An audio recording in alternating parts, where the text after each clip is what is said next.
안녕하세요. 오늘도 여러분의 성공적인 배팅을 위하여 열심히 분석하는 승부사리 천룡입니다. 100%의 적중률이 아니더라도 수익 실현할 수 있게끔 도와드리겠습니다. 저는 가입 권유 일절 없으며 모두가 배팅하는 데 필요한 자료를 무료로 배포해드리니 구독과 좋아요만 부탁드립니다. 감사합니다. 첫 번째 경기는 마요르카 대 라요 바이카노입니다. 먼저 마요르카는 스페인 1부 리그에서 16위를 기록하고 있습니다.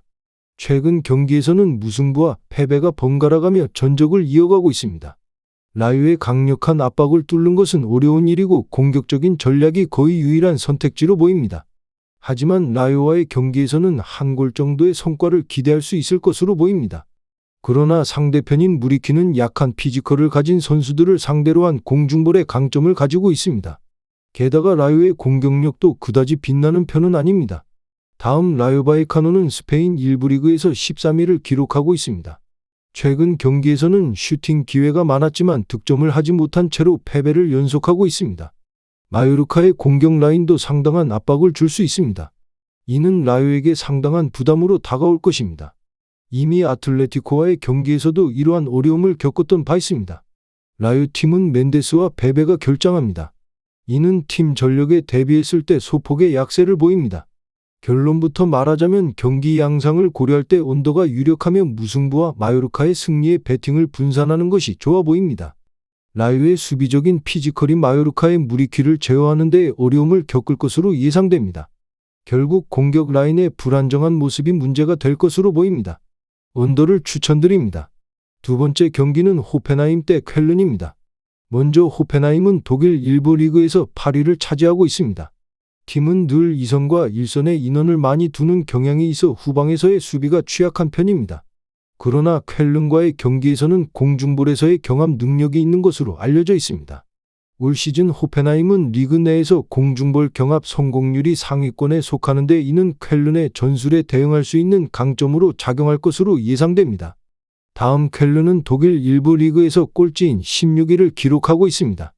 팀은 여전히 공중볼과 측면을 이용한 공격에 집중하고 있습니다. 최근 경기에서 상대인 프랑크푸르트의 공중볼 경합에서 승리했지만 호펜하임은 이에 대응할 능력이 있습니다. 또한 호펜하임도 마찬가지로 공격적인 압박 라인을 형성하고 있어 쾰른에게 부담을 줄 수 있을 것으로 예상됩니다. 쾰른에서는 젤케, 아이두, 우스, 펜트케 등의 선수들이 결장할 예정이며 이는 팀의 전체 전력을 12% 줄일 것으로 보입니다. 결론부터 말하자면 경기에서는 호펜하임이 유리한 상황으로 평가됩니다. 두 팀 모두 후방에서의 수적 열세나 공간 허용이라는 면모가 있지만 호펜하임은 쾰른의 크로스와 헤더 전술에 대응할 능력을 가지고 있습니다. 그리고 그릴리치를 중심으로 중앙에서 정교하게 공을 굴려줄 수 있는 능력을 보유하고 있습니다. 따라서 호펜하임이 더욱 정교하게 골을 만들어낼 수 있는 능력을 가졌다고 평가됩니다. 호펜하임의 승리와 오버를 추천드립니다. 세 번째 경기는 세비야 대 아틀레티코 마드리드입니다. 먼저 세비야는 현재 스페인 1부 리그에서 16위를 기록하고 있습니다. 최근 승리를 거뒀지만 라요에게 주도권을 넘겨주었다고 해도 과언이 아닙니다. 라요의 공격진이 결정력이 부족했기 때문에 겨우 승리를 따냈습니다. 아틀레티코의 수비에서의 취약점을 공략하기 위해서는 세비야의 중원에서의 패스의 질이나 정확성이 더 개선되어야 할 것입니다.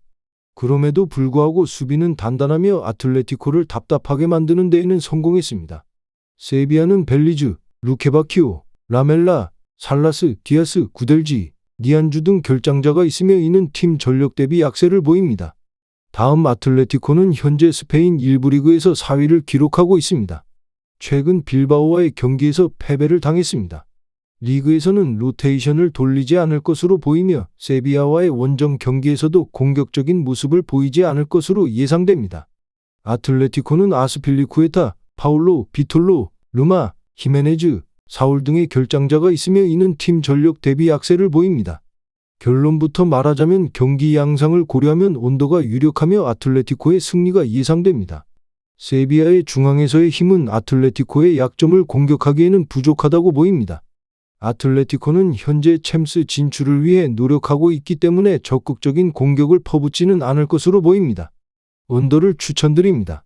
마지막 경기는 바르셀로나 대 그라나다입니다. 먼저 바르셀로나는 라리가 정규 시즌 리그 23경기 15승 5무 3패 승점 50점으로 리그 3위에 올라서 있습니다. 선두 레알 마드리드와는 승점 8점 차이로 2위 지로나를 6점 차이로 바짝 뒤쫓고 있습니다. 바르셀로나는 지난 알라베스와의 경기에서 3대1로 완벽한 승리를 가져갔지만 비토르 호키는 이 경기에서의 레드카드로 월요일 경기에서 제외될 것으로 보입니다. 상승세 바르셀로나는 이번 그라나다를 상대로 3연속 승리를 노릴 것으로 예상됩니다. 바르셀로나는 독일 국적의 마크 안드레 테오 슈테겐이 등장할 것으로 기대되며 라피냐 역시 허벅지 부상에서 회복된 후 스쿼드에 복귀할 가능성이 있습니다. 바르셀로나는 페란 토레스, 주앙 펠릭스, 세르지 로베르토, 알레한드로 발데, 마르코스 알론소 및 가비 등 주요 선수들이 부상 문제로 출전이 불투명합니다.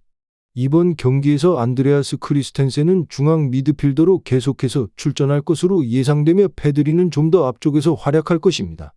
다음 그라나다는 이번 시즌 23경기 2승 6무 15패 승점 12점으로 리그 19위에 자리해 있습니다.